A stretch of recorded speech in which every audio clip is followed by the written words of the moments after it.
Welcome back to the channel. We have lighting now. We haven't had lighting ever. Proper studio lighting.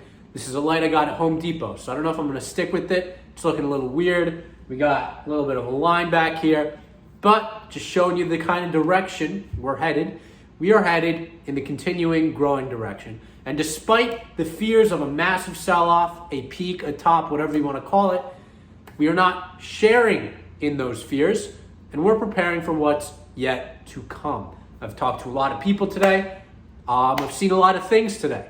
And I remain relatively optimistic on U.S. equities, and particularly U.S. equities we've discussed on this channel. My long-term thesis hasn't changed. And it's just unfortunate that we see a sell-off today. Now, what's happening today? Some of you may have heard about the Evergrande fiasco, whatever it is.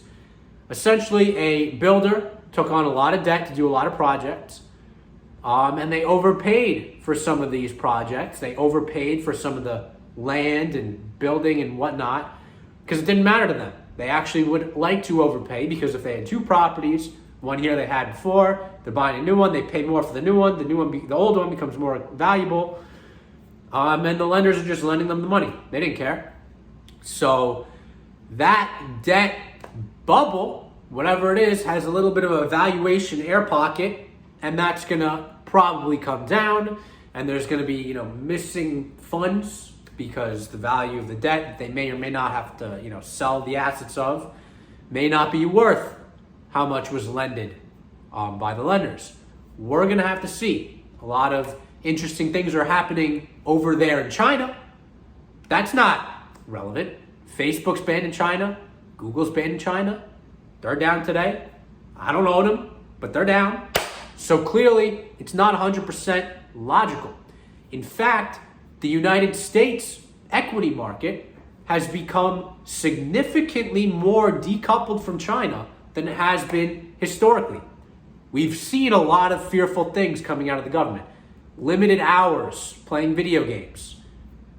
Various phrases, words, etc., essentially equating U.S. trades of Chinese companies to potentially being worth $0. I don't think anybody wants to buy that stuff. And in fact, I know not a lot of people want to buy that stuff, at least compared to where it was. Look at Kathy Wood. She's completely divesting, pretty much. I sold my Alibaba at a loss at 190, and good riddance. I would have lost even more money if I kept it. So stay away from China is my advice. And it seems like a lot of people are doing that as well. So what happens in China doesn't seem relevant. The Trump administration tried to make the United States more autonomous, not relying on China. If anything, China is more reliant on us. So they can have their 2007, 2008 crisis. They'll probably handle it a little faster and a little bigger in terms of a government intervention standpoint. So it might not be that deep of a crisis. But even if it is bad, my expectations for its effect on the United States are not that great. Now, obviously, super unknown situation, super fluid, can change things. But with regards to its effect, particularly on the energy market, it's non-existent, if you ask me. I actually read a Morgan Stanley letter today that was very broadly calling for a correction of one or two types.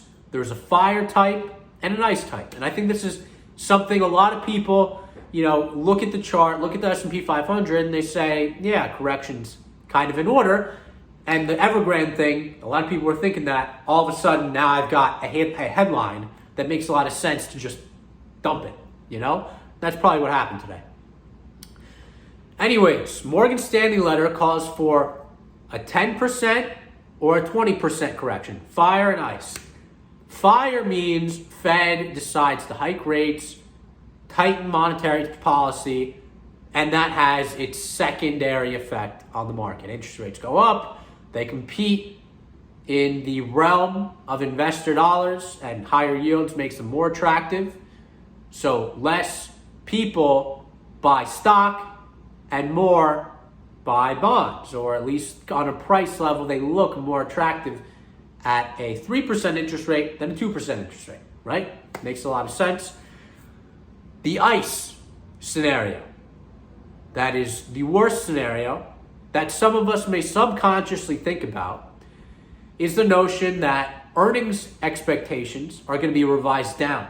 An economic slowdown is going to occur, freezing growth and causing problems. This isn't good. We don't want these kinds of things. However, I'm not playing the game of economic slowdown. I'm not playing the game I am indirectly playing both these games, but I'm playing a game, and you're playing a game, if you're following what we're talking about on this channel, that benefits either way. And that's owning energy stocks. These stocks have more than corrected. They're down 30%. In addition, they aren't as, minus some massive catastrophic black swan event that is not on the table right now, they are not eligible for negative earnings revisions. As a matter of fact, we have recently heard from the CEO of Schlumberger that they expect near and medium term cash flows and earnings to materially improve.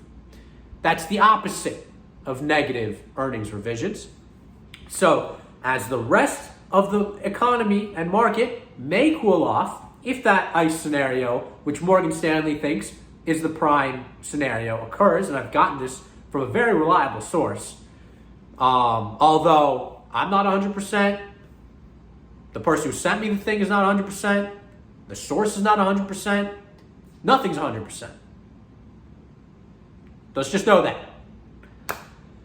But if the ICE is correct, I believe the energy should do well because they are not in that ICE basket, and there might be a fear of missing out trade into energy. In addition, if the heat correction, if it even occurs, but if it does occur, I think energy also wins. So either correction, energy wins. If the Fed raises rates, and that's basically happening, they're going to begin tapering, that's going to cause rates to go up, less buyers in the market. You got to sell them at a higher interest rate to attract new buyers. If that occurs, energy becomes more attractive. Why? Because it's producing cash flow now and not in the future. It's not competing for the long-term prospects. The 30-year bond is not competing with Amazon. Both recently have been safe havens and both provide longer-term returns. Obviously they're risk-adjusted. 30-year bonds yielding 3% to whatever percent. 2% actually, I think 2%. And Amazon yields whatever it's going to yield. So, but both long-term investments if you really think about it. So, yields go up. Well, I'm going to have to wait 30 years to get that cash flow. Should I do 30 years at 3%? Or should I do Exxon now with a 6% dividend for 10 to 15 years? Plus the potential to increase that dividend. All of a sudden, you can see how Exxon becomes a very attractive stock. And that's seen throughout history. When rates rise, energy stocks do well because they are producing incredible cash flow rate. So, energy, I believe, does well in either bear scenarios, fire or ice. However, while I do think both those are going to happen, or could happen, let me just say this before I get into what I'm about to say. I'm not predicting where the market goes right now. It's expensive. I was short Apple, closed that position today. Apple is a big part of the market. I think it could go down another 20%. I'm not longing. I'm not long any mega cap tech. Mega cap tech is so big that it can move the market dramatically. But I've been in the camp that mega cap tech has been very expensive for a very long time. So I am abstaining from the market price level prediction game, and I'm sticking to beating whatever happens. I'm sticking to providing the greatest return, considering the proper risk. And that's what I'm here to share with you. So bull case scenario, which I actually think is relatively possible, would imply the economy is stabilizing or returning to growth. And maybe we've seen some hiccups with Delta, but I have yet to see any sort of fire or ice scenario is truly occurring. I've seen that the airlines say that they did feel some impact from Delta, but that effect is now moderating. And, yes, I've been calling for COVID to roll over. It's not rolling over massively yet. It is in some places, in other places not. However, it's remained flat, and airlines have remained flat in terms of actual customer usage. So I'm not in the full-on ice. I, dip my toe in there a little bit. I dip my toe in there in the fire a little bit. Sure, I definitely believe the Fed will tighten. And you're going to take a big buyer out, and rates are going to rise. Whether or not they actually increase interest rates, I think there's still less buyers in the market, so rates will rise.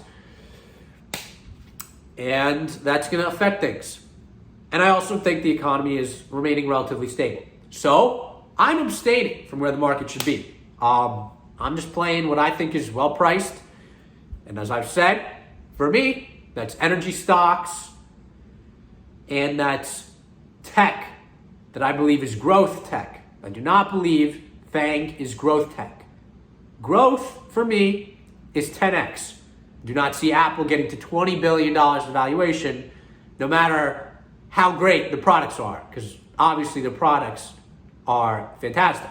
I'm recording this on an iPhone, use an iPad Pro, have a MacBook Air with the M1, and it actually is a pretty big difference, especially if you play Minecraft, which I don't play nearly as often as I used to, but know enough to know it's a difference. So that's the deal for today. Let's see what happens tomorrow. Let's see what happens the day after that. I don't think this thing lasts too long. So until next time, peace out.